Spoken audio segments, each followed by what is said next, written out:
Hola a todos. Gracias por acompañarnos hoy en este video. En las últimas horas, un título estremecedor ha recorrido YouTube y las redes sociales, asegurando que André Rieu murió repentinamente. Pero la verdad es muy distinta, y lo que se esconde detrás de ese titular es una historia mucho más compleja, humana y perturbadora.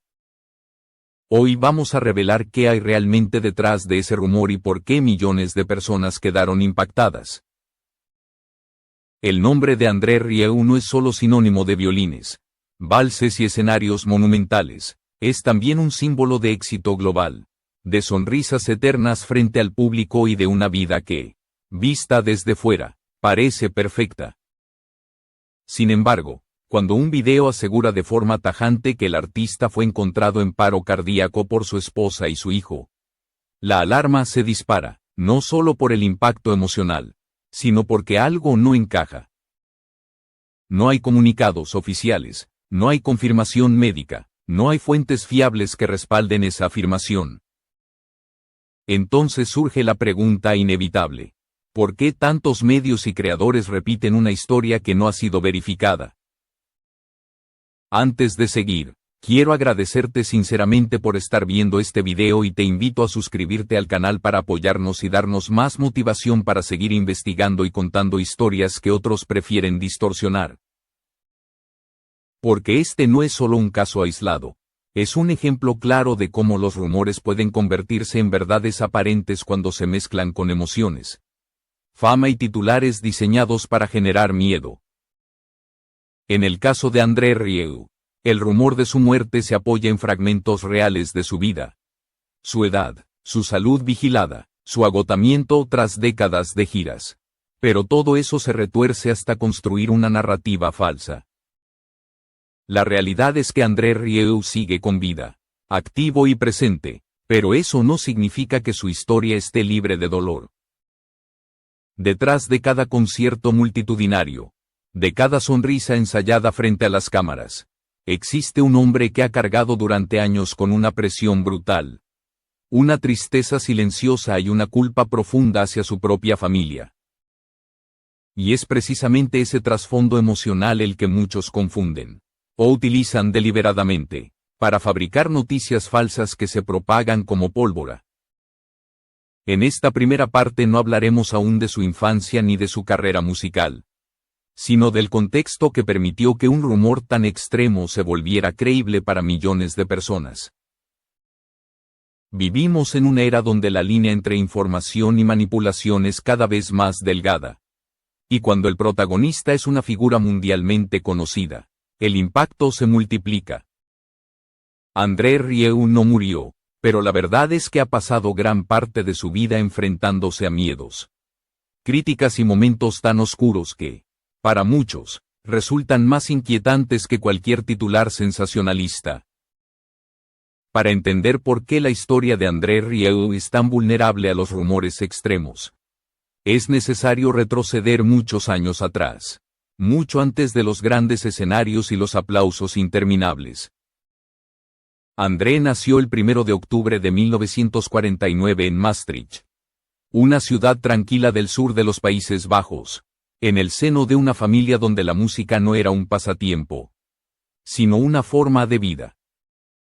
Su padre, director de la Orquesta Sinfónica de Edimburgo, convirtió el hogar familiar en un espacio dominado por partituras, ensayos y una disciplina artística estricta que marcó al joven André desde la infancia. Desde muy pequeño, el violín se convirtió en una extensión natural de su cuerpo. Mientras otros niños jugaban en las calles, André pasaba horas practicando, rodeado por las obras de Mozart, Beethoven y Johann Strauss. Aquella formación clásica le dio una base sólida, pero también sembró una inquietud temprana. Observaba que la música clásica, pese a su belleza, parecía encerrada en salas elegantes y reservada para un público reducido, casi elitista. Esa sensación de distancia entre la música y la gente común empezó a incomodarlo profundamente. Durante sus años de formación en el Conservatorio Real de Bruselas, André perfeccionó su técnica y se empapó de la tradición clásica más rigurosa. Sin embargo, cuanto más avanzaba en ese mundo, más evidente se hacía el conflicto interno. Por un lado, respetaba profundamente la tradición musical en la que había sido educado. Por otro, sentía que algo faltaba, que la emoción genuina del público se estaba perdiendo detrás de normas rígidas y expectativas académicas.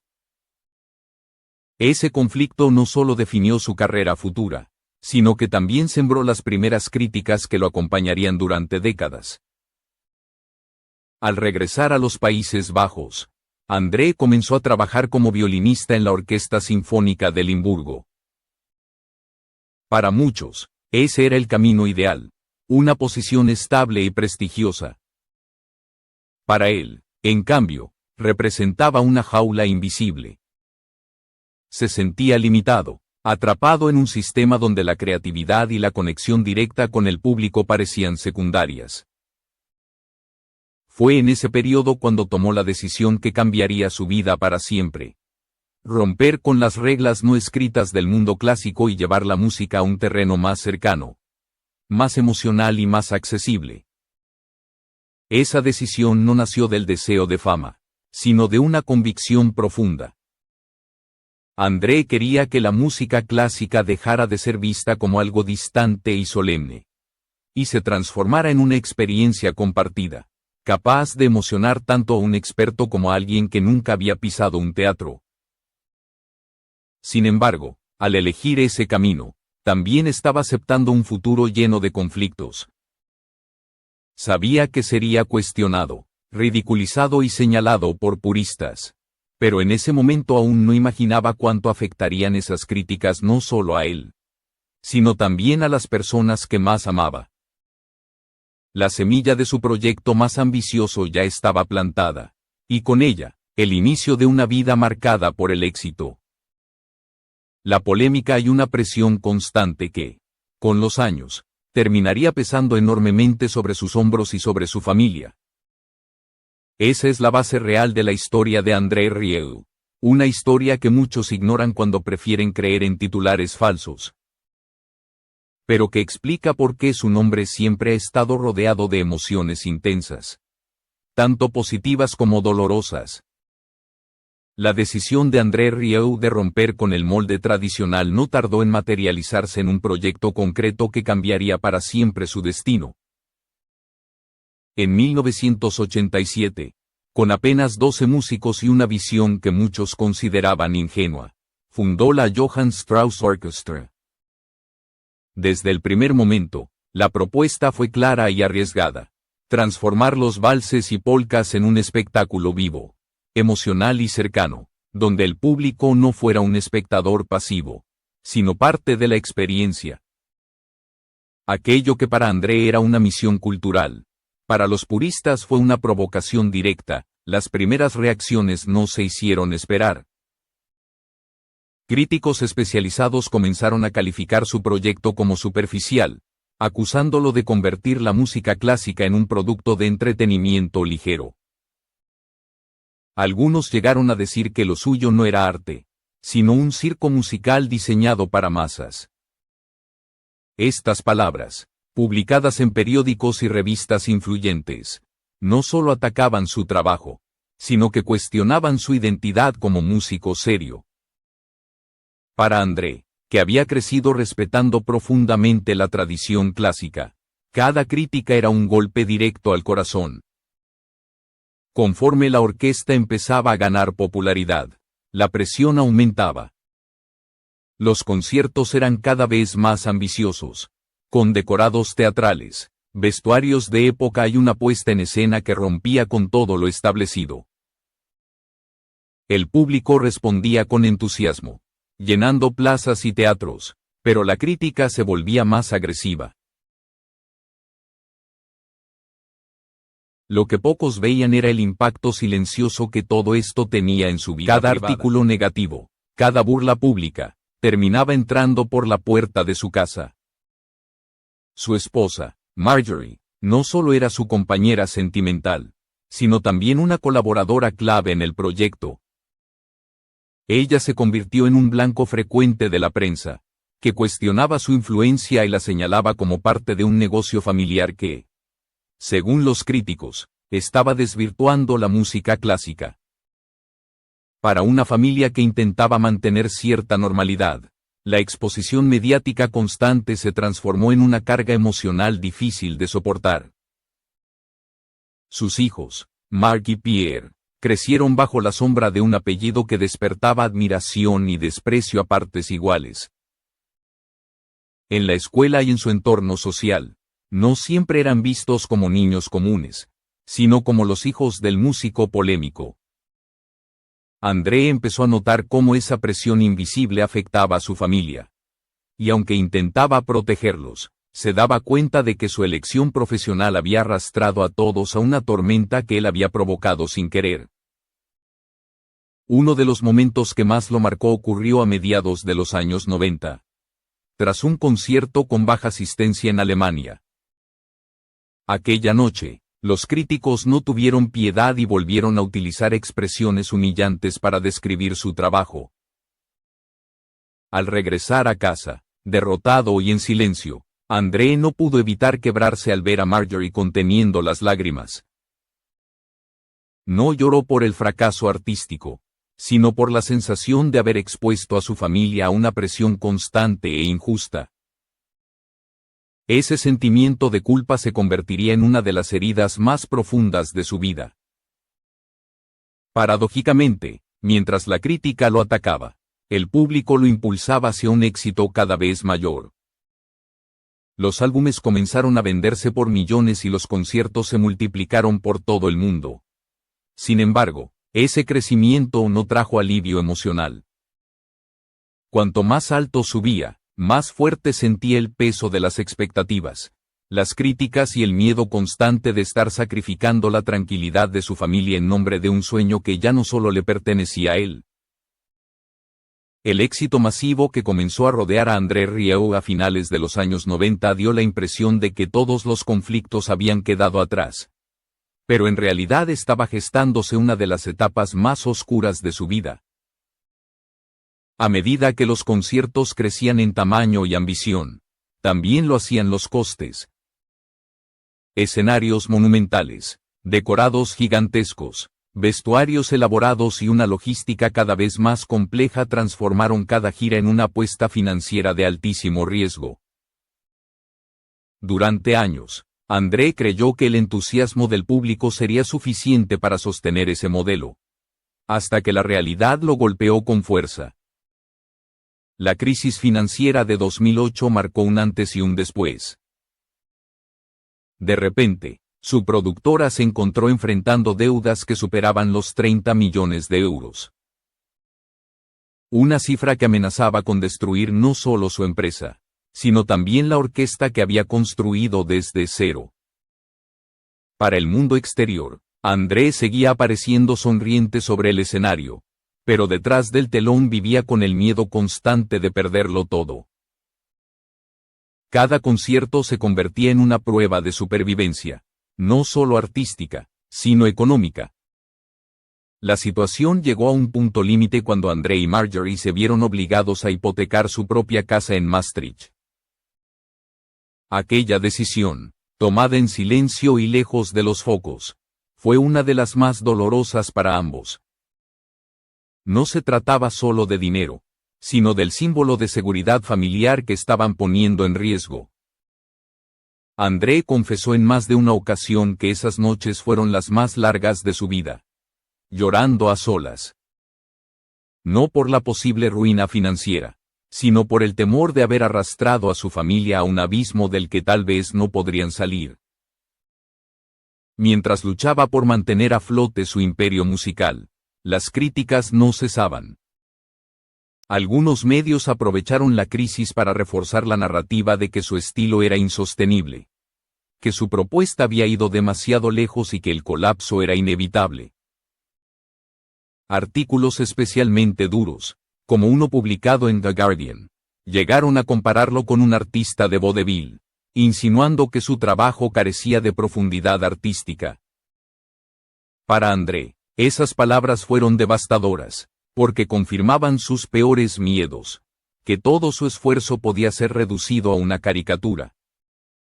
Hubo un momento particularmente humillante tras una entrevista en Londres, cuando un periodista le preguntó si no sentía vergüenza de bromear con la música clásica. André salió de ese encuentro emocionalmente destruido y rompió a llorar, sintiendo que décadas de trabajo, sacrificio y amor por la música eran cuestionadas en una sola frase. Sin embargo, incluso en ese punto de quiebre, no se permitió abandonar. La orquesta, el público y su familia dependían de que siguiera adelante. Con una disciplina casi obsesiva, André redujo gastos, reorganizó su estructura empresarial y se lanzó a giras aún más exigentes para saldar las deudas. Fueron años de esfuerzo extremo, donde cada éxito en taquilla era un pequeño respiro y cada fallo una amenaza renovada. Poco a poco, logró estabilizar la situación financiera, pero el desgaste emocional ya estaba hecho. Esa etapa dejó cicatrices profundas, reforzando la sensación de que su carrera, aunque brillante a los ojos del mundo, había sido una carga demasiado pesada para un solo hombre. Este periodo de crisis no solo puso a prueba su resistencia profesional, sino también su fortaleza emocional. Demostró que detrás del artista celebrado existía una persona frágil, vulnerable y constantemente cuestionada. Y que el verdadero drama de André Rieu no estaba en los rumores sensacionalistas, sino en las batallas silenciosas que libró para no perder su sueño, su familia y su identidad. Detrás de los grandes escenarios y de la figura pública siempre sonriente, la relación entre André Rieu y su esposa Marjorie fue el verdadero eje que sostuvo su vida durante décadas. Se conocieron siendo jóvenes estudiantes en el Conservatorio Real de Bruselas, en una etapa en la que ninguno imaginaba el nivel de exposición y presión que vendría después. Marjorie no solo se enamoró del músico, sino del hombre sensible y reflexivo que dudaba constantemente de sí mismo, incluso cuando su talento ya era evidente para quienes lo rodeaban.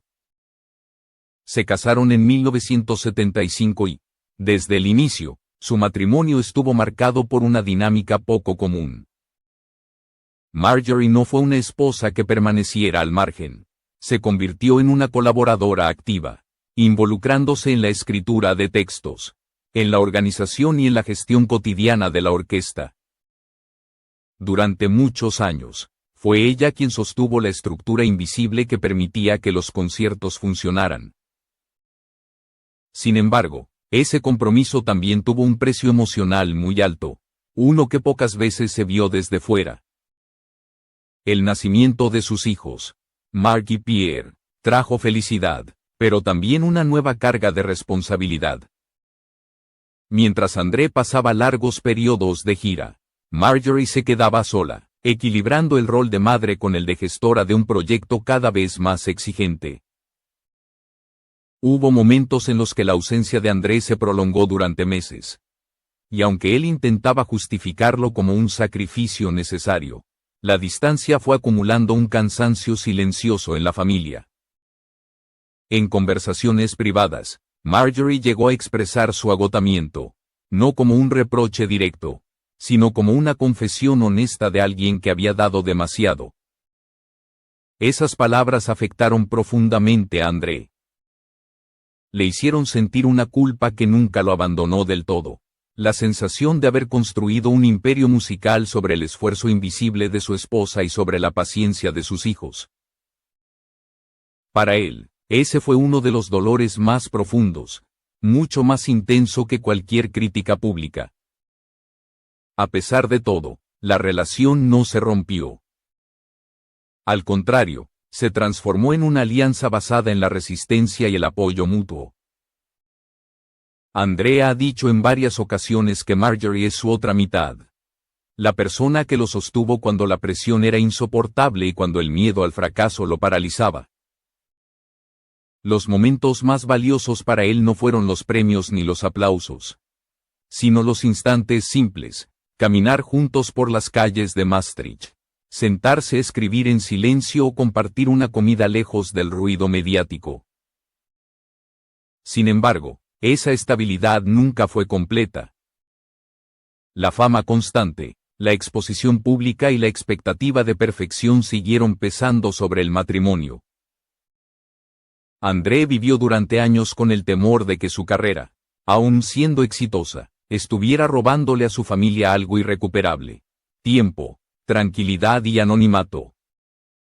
Esa tensión interna explica por qué, incluso en sus momentos de mayor éxito, siempre hubo una sombra de tristeza en su mirada. Esta dimensión íntima de su vida rara vez aparece en los titulares, pero es esencial para entender al hombre detrás del violín. No es la historia de un matrimonio perfecto, sino la de dos personas que eligieron permanecer juntas a pesar de las renuncias, las culpas y los sacrificios que la fama impuso sobre sus vidas. Después de décadas de éxitos, polémicas y sacrificios personales, André Rieu llegó a una etapa de su vida en la que empezó a pensar seriamente en el legado que dejaría atrás. No se trataba solo de discos vendidos o de conciertos multitudinarios, sino de algo mucho más profundo: la huella emocional y cultural que su música había dejado en millones de personas. Mientras algunos seguían atacando su estilo, otros encontraban en sus conciertos un refugio emocional, una experiencia capaz de unir a generaciones enteras en una misma melodía. Con el paso del tiempo, la Johann Strauss Orchestra se consolidó como una de las formaciones más reconocidas del mundo, con más de 60 músicos y cientos de conciertos al año. André logró algo que pocos artistas clásicos habían conseguido: romper la barrera entre el escenario y el público.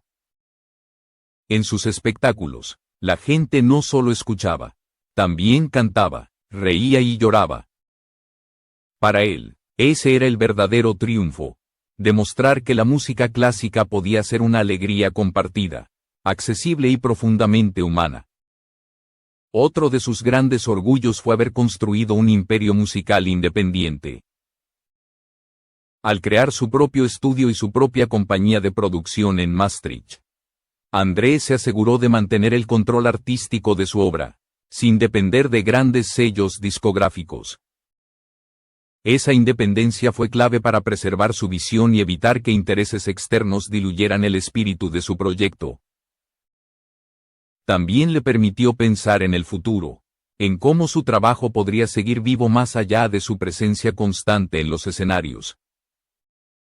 En 2015, ese deseo de continuidad se materializó con la fundación de la Academia de Música André Rieu, un espacio dedicado a formar a jóvenes talentos en violín y música clásica. Para él, era una forma de devolver a su ciudad natal parte de lo que le había dado, y de inspirar a nuevas generaciones a amar la música sin miedo a romper moldes. Ver a jóvenes músicos crecer bajo esa filosofía se convirtió en una de sus mayores satisfacciones personales. Sus hijos también comenzaron a involucrarse en distintos aspectos de la gestión familiar, asegurando que el proyecto no dependiera únicamente de su figura. Este paso no estuvo exento de emociones encontradas. Por un lado, André sentía orgullo al ver cómo su legado tomaba forma. Por otro, era consciente del peso que ese apellido había supuesto para ellos durante toda su vida. Aún así, la posibilidad de un futuro más estable le ofrecía una paz que durante años le había sido esquiva. Es precisamente en este contexto donde el rumor de su supuesta muerte cobra sentido. No como un hecho real, sino como el resultado de una cultura mediática que se alimenta del impacto y la exageración. La edad, el cansancio visible tras décadas de giras y la carga emocional que siempre acompañó a su historia fueron utilizados para construir una narrativa falsa, diseñada para generar clics y provocar conmoción. Pero la verdad es clara: André Rieu no murió. Lo que existe es una historia compleja de esfuerzo, dolor, amor y resistencia. La lección detrás de este caso va más allá de una simple corrección de datos. Nos recuerda lo fácil que es manipular la percepción pública y lo peligroso que puede ser confundir rumores con realidad. Andrés sigue siendo un artista vivo, activo y consciente de sus propias fragilidades. Un hombre que ha pagado un precio muy alto por su sueño, pero que nunca dejó de creer en el poder de la música para conectar a las personas. Esta es la verdadera historia detrás del titular sensacionalista. No un final trágico, sino la vida de un hombre que, pese a las críticas y las dificultades, logró construir un legado que sigue resonando en cada nota de violín. Mucho más allá de cualquier rumor pasajero,